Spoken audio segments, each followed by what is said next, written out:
if we can just move to the second paper that Nancy's presenting this afternoon. Among Nancy's many talents and achievements is as has already been shown, I think, is a deep and extensive knowledge of children's literature, and she's focused especially on the Father Brown stories. She undertook a very unusual task, I think, and that has been to adapt these stories so that younger readers can come to enjoy and appreciate Chesterton's great priest detective. And Essie has revealed her provocative and unpromising introduction to Chesterton, an extraordinary story that she literally burnt Chesterton's book, Orthodoxy. I think there's a piquant irony here that someone who has done so much as an adult to foster a wide appreciation of Chesterton, including among younger readers, should have found his works so off-putting as a teenager.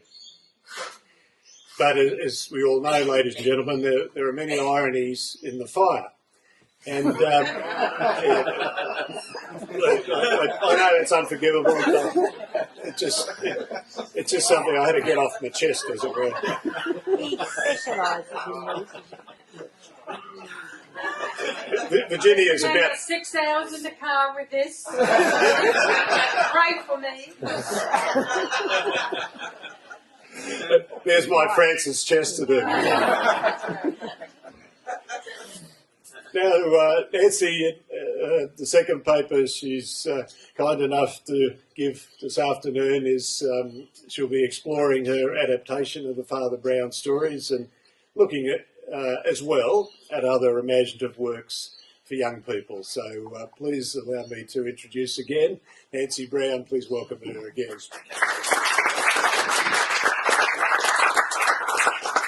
Thank you. It's such a surprise to be here again. Well, you and I have a mutual friend. We could even say we have a mutual uncle and aunt. For Gilbert and Frances loved to be addressed that way. And if this is true, then we are all cousins. Aloha, cousins. Aloha ohana, as they say in Hawaii. Well, I told you how I burnt my first copy of Chesterton's Orthodoxy. 20 years later, I rediscovered Chesterton, and my oldest daughter was about 8 years old. I was voraciously consuming Chesterton, loving everything he wrote. And my daughter asked me one day, what was I reading? And I said, G.K. Chesterton. And she wanted to know who he was, and if there were any children's books about him. And so I said I'd find out. And I was on my way to a Chesterton conference. And when I got there, I asked Dale Ahlquist, our president, what did he have for children? Nothing, he said. You should do something about that, I said. Maybe you should, he said. Well, I stared off into space, thinking of the fame and fortune I would make if I wrote the definitive children's biography of Chesterton. No one gets rich on Chesterton, Dale said, as if reading my mind. Well, that year I wrote my first children's book, and it was a very simple book about Chesterton. It was rather like Mr. Rogers. Do you know him? No. He's a, okay. So children's TV in America. It's Mr. Rogers. Oh, sorry, you don't know him. But anyway, it went like this. Who is this big man? His name is Chesterton. What does he do? He writes books. Why is he laughing? He thinks everything is jolly. Yeah, that was bad. It went nowhere. So, then I discovered that Chesterton had written the Father Brown mysteries. I liked mysteries. My daughter liked mysteries. This would be the way. I bought The Innocence of Father Brown and I read it. And I gave it to her. And she was about 9 now, and she was a good reader. After a week or so, I said, how'd you like the book? And she said it was difficult to read. I said, really? Well, that's okay. I'll read it out loud to you. I did that a lot. Have you ever tried that? Have you ever tried reading Father Brown out loud? Okay, let's just hear the first paragraph of the Blue Cross. Between the silver ribbon of morning and the green glittering ribbon of sea, the boat touched Harwich and let loose a swarm of folk like flies, among whom the man we must follow was by no means conspicuous, nor wished to be. There was nothing notable about him except a slight contrast between the holiday gaiety of his clothes and the official gravity of his face. His clothes included a slight pale gray jacket, a white waistcoat, and a silver straw hat with a gray-blue ribbon. His lean face was dark by contrast and ended in a curt black beard that looked Spanish and suggested an Elizabethan ruff. He smoked a cigarette with the seriousness of an idler. There was nothing about him to indicate the fact that the gray jacket covered a loaded revolver, or that the white waistcoat covered a police car, or that the straw hat covered one of the most powerful intellects in Europe, for this was Valentine himself, the head of the Paris police and the most famous investigator of the world. He was coming from Brussels to London to make the greatest arrest of the century. Now that's a great paragraph to you and I, but to a 9-year-old there are a few questions. Yeah, so excited. Where's Harwich? What does conspicuous mean? What is holiday gaiety? What's official gravity? What's a waistcoat? What's an Elizabethan ruff? And there were 3 more questions, and that was only the first paragraph. I knew it was not really going to work. After reading books out loud for 9 years and studying books like the Read Aloud Handbook, I knew what constituted a good story to read out loud, and not every book made the grade. Chesterton's work contained obscure references to places in England. His work used British English, which I needed to translate and explain. He often referenced people, government, social, and economic systems. In other words, they were written for adults in the early 20th century in England. I hadn't really noticed all of that when I was reading the book to myself, but it became obvious when I was attempting to read it to my daughter. So I stopped reading. Man, Chesterton has a huge vocabulary. Some of the words I needed to look up myself. I understood why my daughter was having a hard time reading it. I was having a hard time reading it out loud. But I really wanted her to like it. I wanted her to know Chesterton and Father Brown. There had to be a better way, but what? Someone should simplify the language and write this so children can understand it, I thought. It's a great story. Kids would still like it, I thought.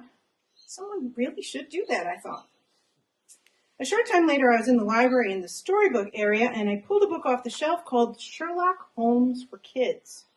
This book contained 4 of the Sherlock Holmes mysteries, but with easier language for 9 to 12-year-olds. I immediately checked the book out, and I studied it. This was exactly what someone should do with Father Brown, I thought. Someone should do this, and I'd buy it, and I'd read it to my daughter, and that would be great. I even wrote to the publisher and suggested they should do this with Father Brown. Of course, I heard nothing back. So, well, yeah, I thought no one's going to do that. I'm probably the only one who wants this book. 20 years ago, people were not as interested in Chesterton as they are today.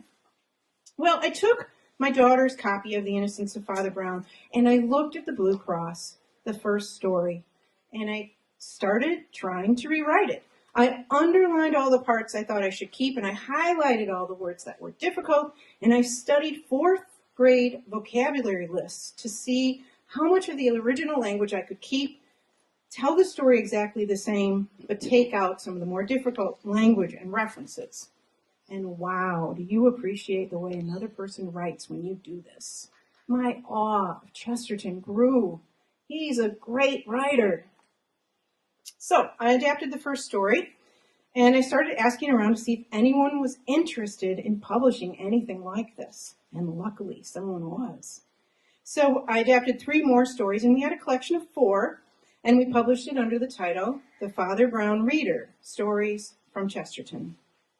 It was popular. People loved it. People besides myself were interested in introducing children to Chesterton and Father Brown.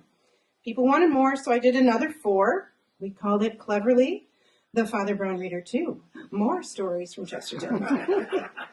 Luckily, Catholic Heritage Curriculum decided that the Father Brown Reader would be required reading for their fourth graders.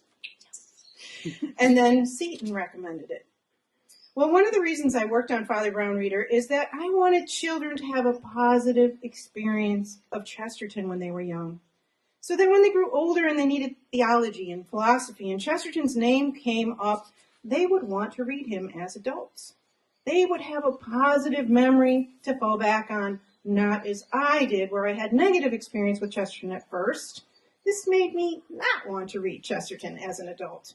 I obviously got over that, but I wanted something better for future children. Now, as a parent, I understand that you get to the point in your child's life that you can't pre-read everything that they're reading, and that's when you have to find trusted friends to recommend books or trusted resources. Obviously, reading lists from Catholic homeschool providers online like Seton, Colby, Catholic Heritage Curriculum, hopefully you have those here. Those are good places to start. When I was homeschooling, someone recommended the Read Aloud Handbook by Jim Trelease. Now, I have a list up here of all the resources I'm going to be mentioning, so you don't have to worry about trying to write them all down. But the Read Aloud Handbook became one of my best resources. But today, there's a whole Read Aloud revival going on. And one place to find out more about good children's books that are recently published is called the Read Aloud Revival with Sarah Mackenzie. She puts out book lists every month for every age, for every season, as well as conducts interesting interviews with famous children's authors on her podcast. She even interviewed me. So definitely check that out. Any resources? Again, right here. Chesterton's father read to Gilbert when he was a boy. He was reciting poetry from memory, and he encouraged Gilbert to do the same. Now, getting kids to memorize poetry might not seem that easy, but maybe that's only because we missed the part where we ourselves memorized poetry, or we didn't like it when we did.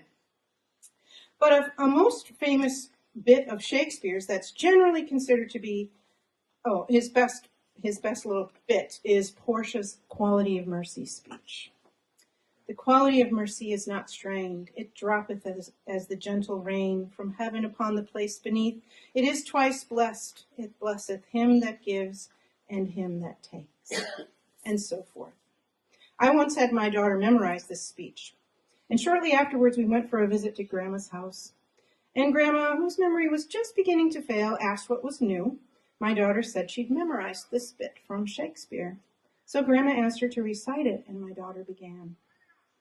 After one line, Grandma joined in, and it brought tears to my eyes to hear them recite the whole passage together. For that, it was worth the whole effort. Grandma had memorized that speech 50 years before. Now, Gilbert Chesterton said he memorized Shakespeare before he even knew what the words meant. He enjoyed the sounds of them. And that, he thought, was the best way to learn Shakespeare. His father had a toy theater, as we heard this morning. The very first memory Chesterton has is of seeing the young man crossing the bridge. He has a curly mustache and a swagger. He wears a crown and he carries a key. Now, the man was 6 inches high and made of cardboard, but nevertheless, seeing that puppet man was his very first memory. Chesterton made toy theaters and put on plays with them for the rest of his life, considering the work of play to be very important. The other importance Chesterton's father was that he read to Gilbert when Gilbert was young, and one of the things he read, which Gilbert remembered, was A Life of St. Francis of Assisi.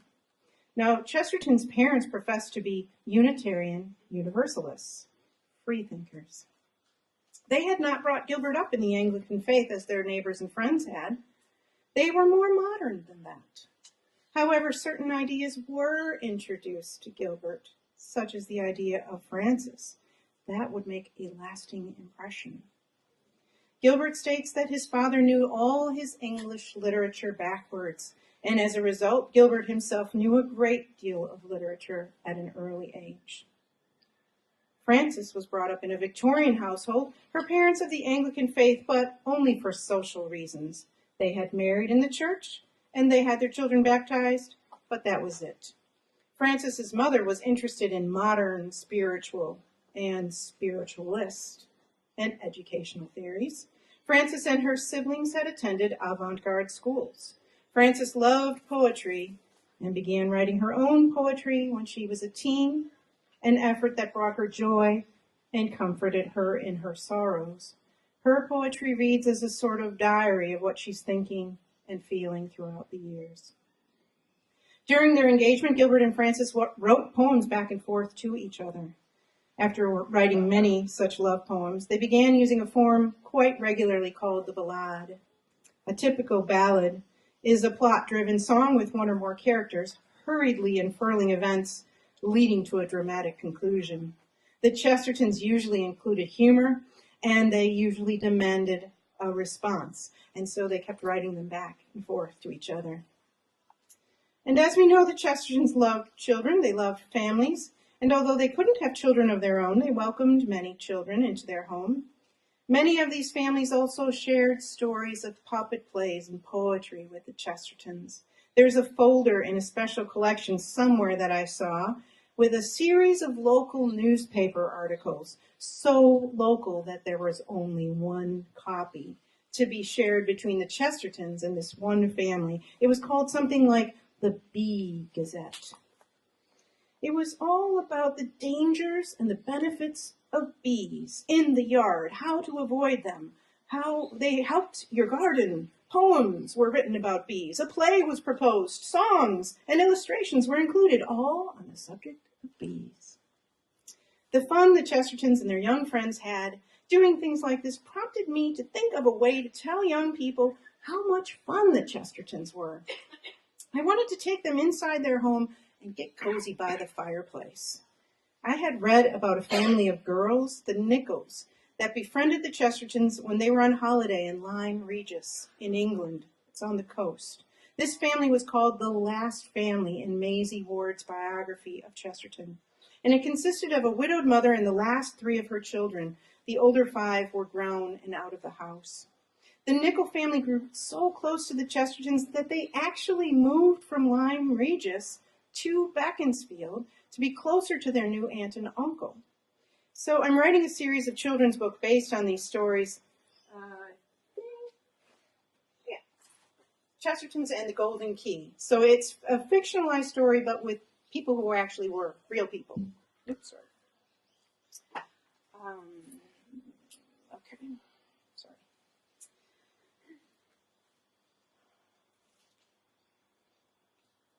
Yeah, so the first book is How They Meet, Chestertons and the Golden Key. I've just finished the second one. It's not published yet, but it will be.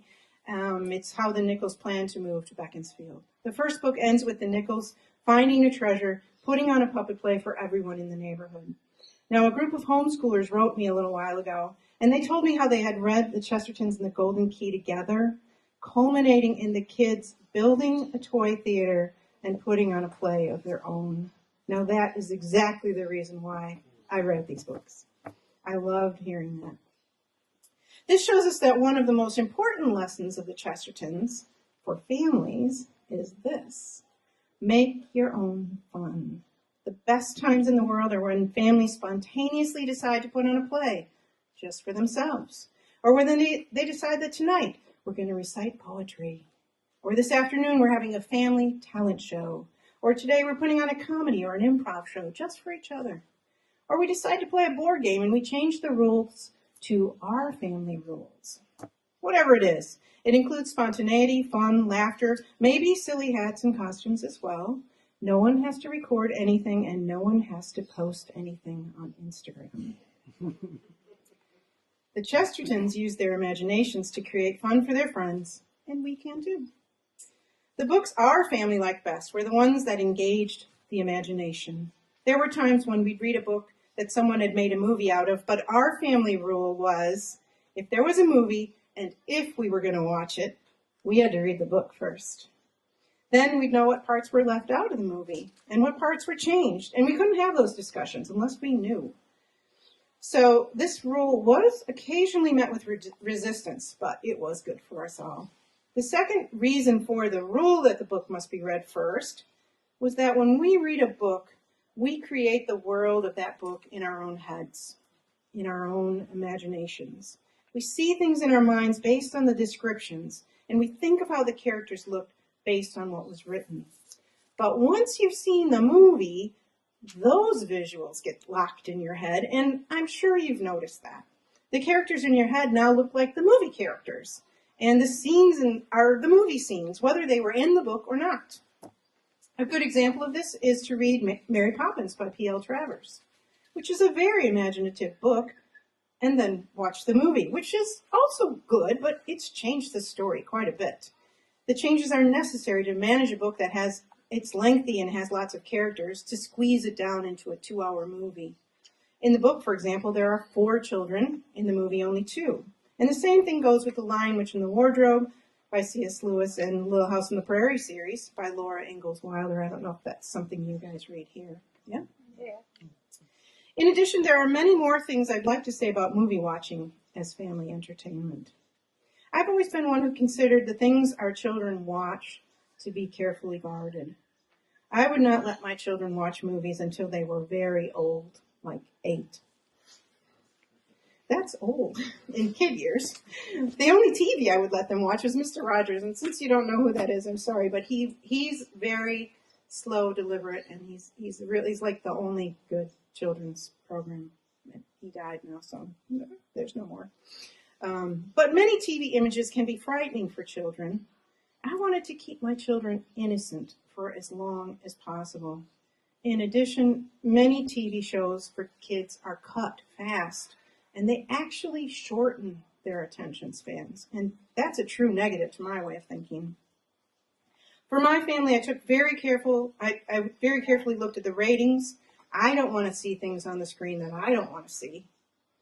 So people get too much screen time today, and they become immune to the decrepitude and immorality that they're watching. Chesterton says it's very easy to slide down that slippery slope toward depravity. One must always work to keep oneself from taking that first step down. Once halfway, in other words, you're going to find it much easier to keep sliding downwards. In addition, as my children grew and became teens, we never really progressed past the young adult genre for the most part. I personally don't think that anyone needs to become used to adult situations that people read in romance novels, for example, or the popular novels of the day. There's enough perversion and immorality in the world, as we heard this morning. We don't really need to read about it in the novels that we read for pleasure. I've got this handout with books that I like.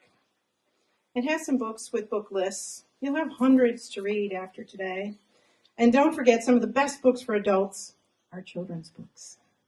Reading aloud, as those of you who do it know, is much, much more than reading aloud. Reading aloud when a child is young is a time for snuggling and sharing and bonding. Reading aloud once your children are older, it becomes a time of shared adventure. I would often read something to both girls at the same time as they got older, and we'd have to stop at the end of the chapter because it was bedtime. The next day I'd found we'd be discussing the book. What happened? Why someone did this or that? What we thought would happen to the whole story? What did we think would happen next?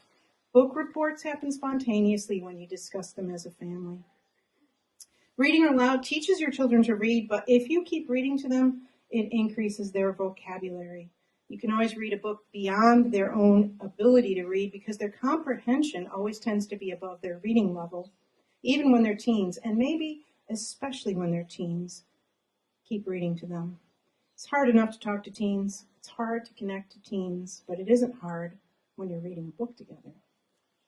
There were times in my girls' teen years when difficult things were going on, and we had a hard time talking about them. But while reading a book, maybe a certain character would say something similar, they were going through something similar, or the character makes a good suggestion. Reading together helps teens and their parents talk. Reading aloud is a bonding experience. There are certain phrases from books, like, "Avast, me hearties," "Land ho," "Look, a kingfisher," "Yo ho ho," and a bottle of rum. Many more, many words and phrases that our family shares from reading together. Each night before going to bed, when my girls were little, I'd read to them. Most nights I was reading a different book to each one, and we'd read for about 30 minutes. To show you what this meant to them, let me tell you a little disciplinary thing I found out. If either of them misbehaved or threatened to misbehave, the worst punishment I could ever threaten them with was, well, then I won't read to you tonight. And I have to tell you, there were very few nights that I did not read to them. I believe mysteries and detective fiction, even for the very young, are good imaginative books. Encyclopedia Brown, for example, gives children a chance to hear the clues and try to solve the mystery themselves, as most of these books do. Some books have puzzles and games in them that help the child participate in the mystery. Now, I have a whole list of books, but I'm just going to let you read that. There are series that I like. There are series that are bad or just not recommended. For example, there's a book series called The Series of Unfortunate Events. You'd think after reading 13 books, and you'd think I'd know from that number, right? That of unfortunate event after unfortunate event, it would work out for this family, but no, it just ends sadly. So why read it? What's the point? Even books that have won awards, especially recently, they might not be worth the time. Sometimes they're too realistic or tell too tragic of a story for children to hear about. So anyway, don't pick up a book just because it has an award. Some awards are given for political reasons and not with children in mind. Books about zombies, monsters, or books with titles like My Brother Joe is Dead. That's real. It's a real book. I just don't see appropriate for kids, to me. So historical fiction is good for imagination too. Tintin. You guys know Tintin? Mm-hmm. Yeah, you can read that out loud. It's great. I've done it a lot of times. All right, so I'm only going to give you one more. The rest are on the handout. My favorite children's book. Now, this is because this book turned me into a writer. It's called Harriet the Spy by Louise Fitzhugh. I read it about 4th grade. I began keeping notebooks and writing down everything. And that eventually led me to this. So there. All right, reading is important. Connections we make with our children, even more important. Go read to your kids. Thank you.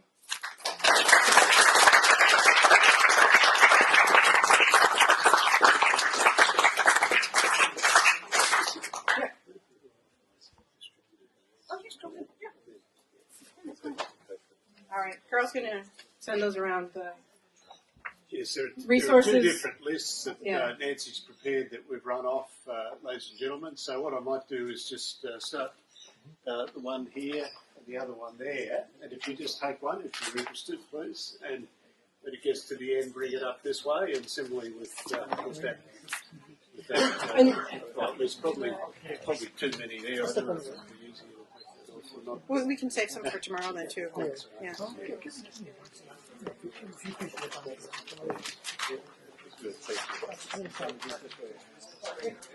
Does anyone have any questions? Otherwise, I could say a few words. Well, I've got a question. Yeah, that would be good. That would be good as well, for sure. Yeah. Oh, yes. Gary. Carl, he was doing half so that you could have. The first half could go down here, and he was doing the other half at the back. The other half is You have a question? Yes. okay. It'll come your way. This one. Yes. What's the Yeah, it's about the chest. So he said, I'll take half down the back and give them, and you do the front. It's all No, right. it's a story about the Chestertons for children. It is for children. Yeah. These are the Father Brown. Most of those, do them. This one. This start with this one. Yeah. Thank you. All right, Gary, did you have a question? I love those. Okay. Yeah. ladies and gentlemen, so Thank you. we haven't got any at all. They taking their way. There's They'll get around. two. We have plenty. Just take one. They've already got Stephen, We weren't very organized about that. We're not a formal Sorry about that. We're not a company known for our formality. I could.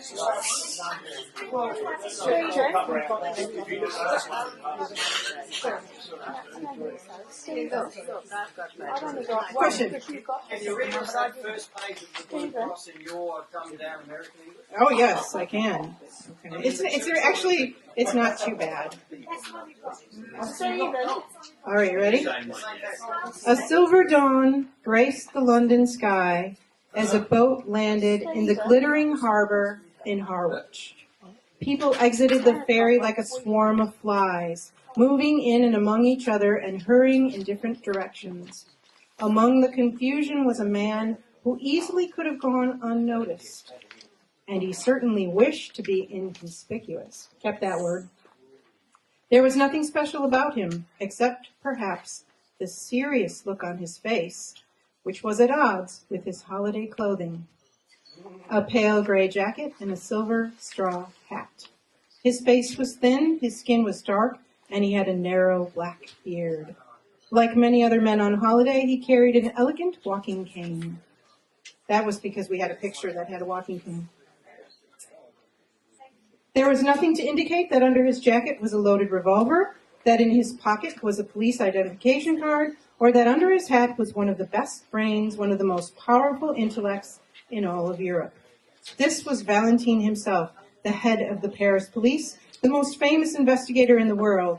He had just arrived in London to make the greatest arrest of the century. It's pretty close. Yeah, pretty close. All right. Yes? Do you have any copyright issues with that? No. Chesterton left no heirs. The question is copyright issues?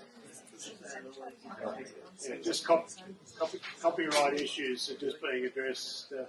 So Chesterton left no heirs. So most of his work, up until 1923, right now, all of his work is in the public domain. These Father Brown mysteries that I adapted were from the early, like 1910, 1911, those years. So I did not have any trouble with any of those. So most of his work is, as the years go by, up until we get to 70 years past 1936, everything will be in the public domain at that point, unless there are a couple of works that Dorothy Collins renewed a copyright on, and those, so there's a little shaky ground, but most of it is public domain. Yes, in the back. Sorry, just Simeon before. Sorry. Did you have a question? Oh, you did. Right. Okay. Sorry, Simeon. Yes. I'm just wondering, with regards to children and Chesterton, Orson Welles has done a magnificent radio adaptation of The Man Who's Thursday. Yep. What do you think about the use of audio drama? Also, the founding president of the radio drama is based on Chesterton as well. Oh, wonderful. Yes, so audio dramas and Chesterton, excellent idea. Really great way of introducing children to Chesterton, especially like if there's something you can put on in the car when you're driving somewhere and you hear a story. There are adaptations to some of Chesterton's work. I'm going to talk a little bit about that tomorrow also. So, yeah, that's a great idea. Great idea. Anything else? Yes. Jan? Sorry. Bernard Shaw Yes. wrote the story of the black girl and her search for God, which his introduction to the Old Testament, you might say. Right. So you know that he'd carry a Bible. I see. I haven't read a lot of Shaw.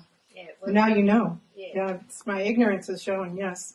Well, I thought I'd tell you about it. Thank you. That's good to know. Yes. Have you ever shown those illegal photos from the British Library? They made me erase them. I was hoping to hear that. Yeah, they made me erase them. Yeah. You've got them out on Instagram already. This was before actually it was before smartphones. I actually took them on a camera. And so they were like, you show us that, okay, you press delete right now. Yeah, no, I didn't get away with it. No, good. So I just want to say a few words about the American Chesterton Society and encourage you, because the American Chesterton Society is a very active society. We have an annual conference. We have between 70 and 80 local societies across the United States. So what we do is you start a local society, you gather with people who want to read Chesterton. About once a month you get together. Often it's at a pub, you eat, you drink, and you read Chesterton together. It's a great way of having face-to-face conversations with people who are kind of like-minded. So I want to encourage you to do that. Another thing I want to tell you about is one of the projects of the American Chesterton Society is called the Chesterton Digital Library. We are attempting to digitize everything that Chesterton wrote, and at this point we have well over 90% of his writings digitized. And we're working on getting a website going so that you could search for anything you wanted on any topic you wanted. You could just browse, or you could make a specific search. So that's another project that we're working on.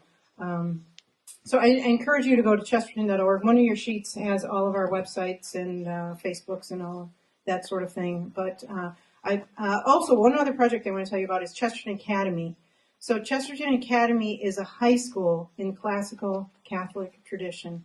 And our model is so successful that we started a school 10 years ago, and we have 10 more now throughout the United States. 2 or 3 are going to start next year. Every year, there's just this momentum. We have the curriculum, it's packaged. What you need is a group of dedicated parents who want to start such a school. I was told to offer anyone who's interested all the help that you want to get a school like that started. A school like that in this area would feed right into Campion. It would be wonderful. So if you're interested, please talk to me or go to chesterton.org and look up Chesterton Academy. So those are some of the projects that we're working on with the American Chesterton Society. Thank you very much. Oh, and subscribe to Gilbert. You become a member, 20% off on our books, although shipping in here is going to be expensive. Thank you. Thanks so much, Nancy. You're welcome. For both your papers. I mean, this, we're giving one paper after another. It's a bit like batting at both ends for the Australian cricket team, and boy, do they need Nancy Brown right now. But we've got a little bit of time, ladies and gentlemen, and there's a lady in the audience, Heather Joseph, who's joined us today. I'm delighted to welcome you, Heather. Her husband Elvis was hoping to come, but he's unwell today. But I found out about a project that they've been involved in through an organisation called Rooftop Films to actually create a movie of Chesterton's play Magic, and they have other projects that they're considering here in Sydney. When I first saw Rooftop Films, in Heather's email address, I looked it up and I found it was in New York City. I thought, oh, isn't that great? Virginia, I'd only just come back from New York City. What a pity I didn't happen to know that. Anyhow, after another email inquiry, Heather said, we're at Haberfield, right under my nose, as it were. So anyhow, what I'd like to invite Heather to do now is just to briefly explain what they're doing.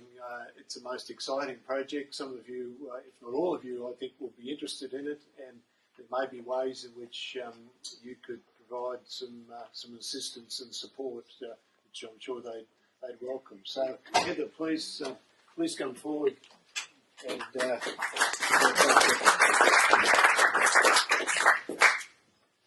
just use the microphone too. Hi, good afternoon. Elvis was meant to speak about this. I haven't got a lot of voice, I'm sorry, Peter.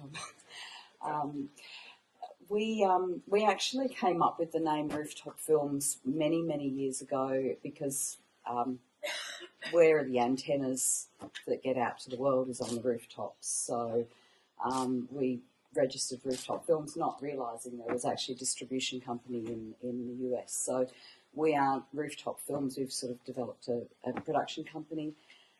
About sort of 12, 13 years ago, Elvis and I rearranged our sort of lives so that he could really ensue his passion of making movies.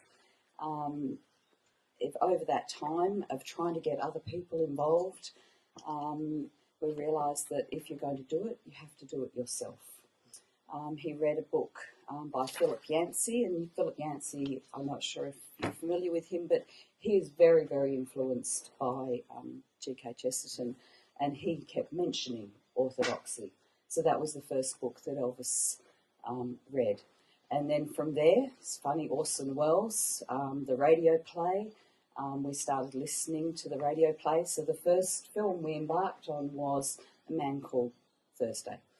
However, that's a huge, huge project, and after about 5 years of trying to get it up, we thought, no, it's not going to happen like that. So then he wrote, he started looking into the ball and the cross, trying to get people involved in that, and that wasn't going to happen. And then last year we sort of decided that if we were going to do this, we had to do it 100% ourselves.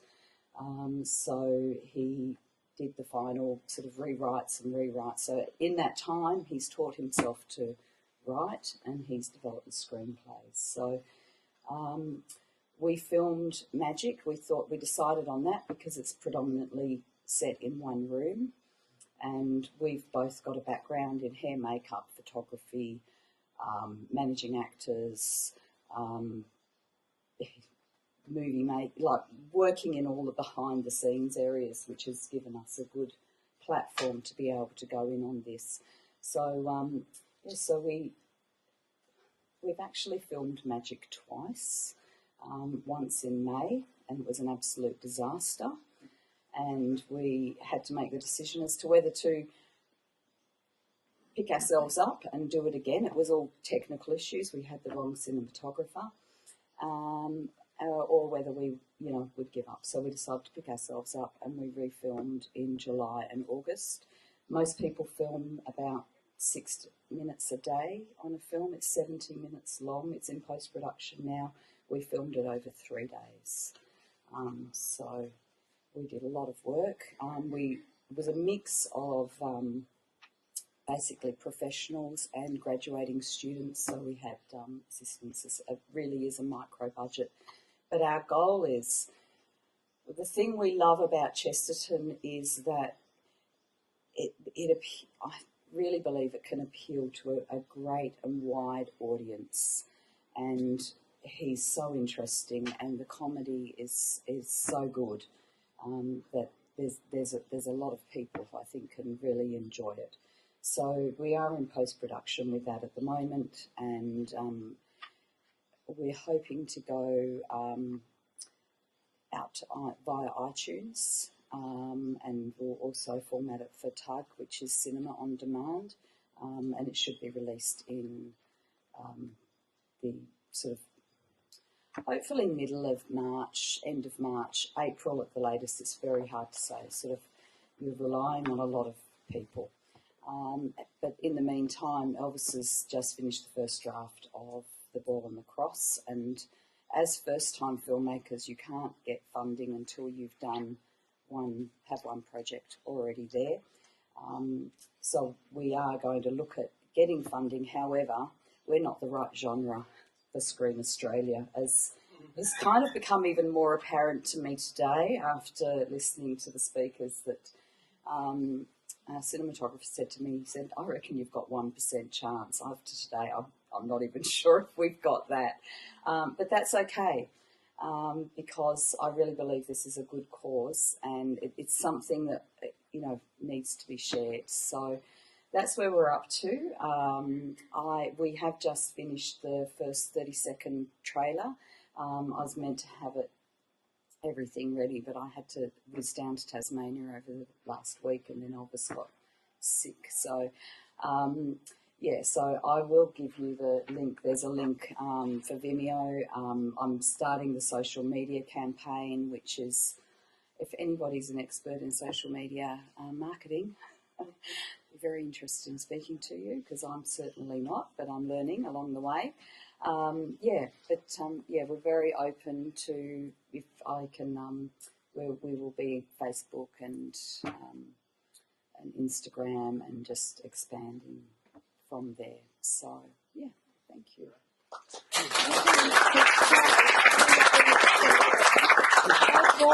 Does anybody have any questions of Heather, Marcus? Are you considering Heather, kickstarting the next project? When?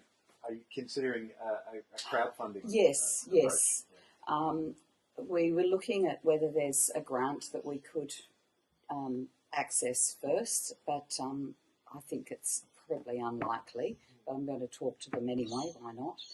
But yes, otherwise we'll do a Kickstarter campaign, either through Indiegogo or Kickstarter. It's sort of a toss-up. They both have pros and cons. Yeah. So yeah. Yes, Sophie? We don't have a website at this stage. At the moment, on Facebook we're Magic the Film, and on Instagram we're Rooftop Films Official. But there's really not much on there at the moment. I'm actually sitting down tomorrow to do some scheduling and things. It's working full time, and doing this is challenging, but it's exciting. One of the things I haven't had a chance to talk to Heather about, but I thought we could certainly use the Defendant newsletter for, is to keep the members of the Society informed about this development, because I think it's a truly remarkable and admirable one, and I think it'd be of interest, obviously, to lots of people who may be able, we could certainly include invitations to help in social media or marketing or whatever, because people continue to come out of the woodwork as far as with Campion College, so with the Chesterton Society here. And in addition, there are people overseas. We send the Defendant to about 20 different people, such as Nancy and Dale Allquist, the president of the American Chesterton Society. So just it's a very global family, Chesterton. Which, I mean, he is a planet in his own right anyhow, and he's a continent, really. When I gave the paper on Chesterton in Australia, I called it a clash of continents, really, a great intellectual continent and a great physical continent. They just came together, unfortunately, not harmoniously, but nonetheless. We'll use the Defendant for that, Heather, in a continuing way. So. Great. Thank you. So thank you very much.